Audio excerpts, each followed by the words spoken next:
Holy crap, I gotta clean my room. My foot! I stepped on something. All these textbooks. RKO the infamous NWO back with another video today. So, as you guys know, I'm going to start off reviewing every pay-per-view from the oldest to the newest I have on DVD. So, the first start off with WWF Unforgiven 1998 that took place on April 26, 1998. Pay-per-view after WrestleMania. So this is Unforgiven 98. This was actually a really good event. Let's go through the matches right here. Starting off the night was a 6-man tag team match. Farouk, Ken Shamrock, and Stevie Black versus We Are the Nation. Domination. Nation of Domination. So that was actually a really good 6-man tag team match, and we got Farouk pinning The Rock and winning the match because they were having The Rock just became the head of the nation, and they kicked out Farouk. So yeah, that's when that happened. Next match was, I believe, was the European Championship match, Triple H versus Owen Hart with China suspended. It was a pretty good match, I'll have to say. Next match was the first ever evening gown match. The winner, it's kind of like the winner, whoever strips off the first person's clothes, kind of like a bra and panties match, wins the match. And Luna, it was Sable versus Luna. This was just a throwaway match, and then Luna won the match and beat Sable.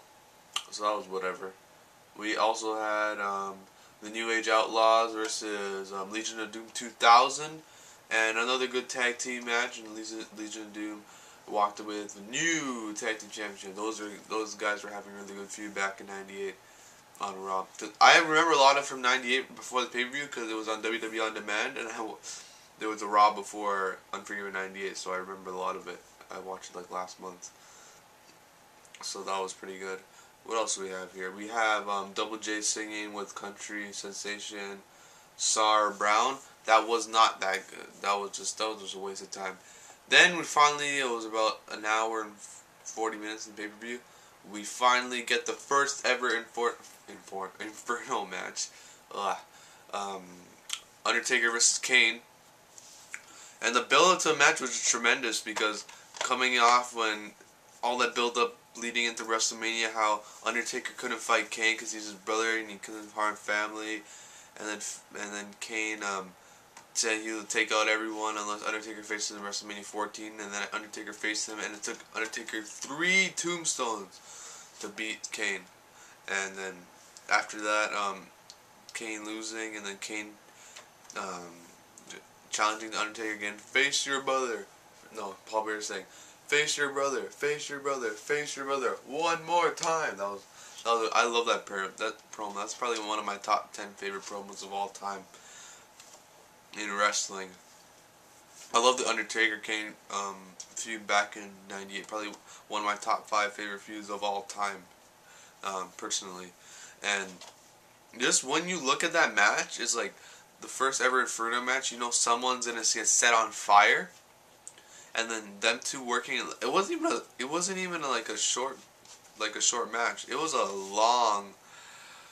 It was actually a pretty long match, and they're wrestling in fire. Like, comprehend this wrestling normal match going that long probably must be really intense. Now wrestling around in like what 300-degree Fahrenheit or fire, that's just crazy. And some parts you think they're gonna get burned because they're so close to the flames too, and even it shooting up and all that stuff.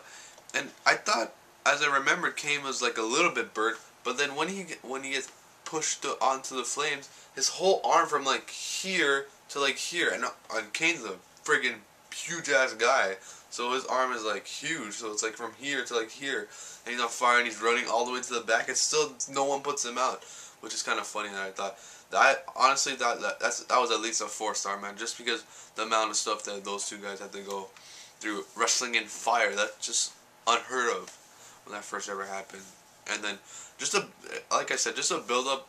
I just love that build up to the match because even though it was so like corny in that way, Kane was such like unstoppable guy even once he started in WWF, and Undertaker was such another unstoppable guy. Like, who's gonna win that Infirm? Who's gonna get actually set on fire?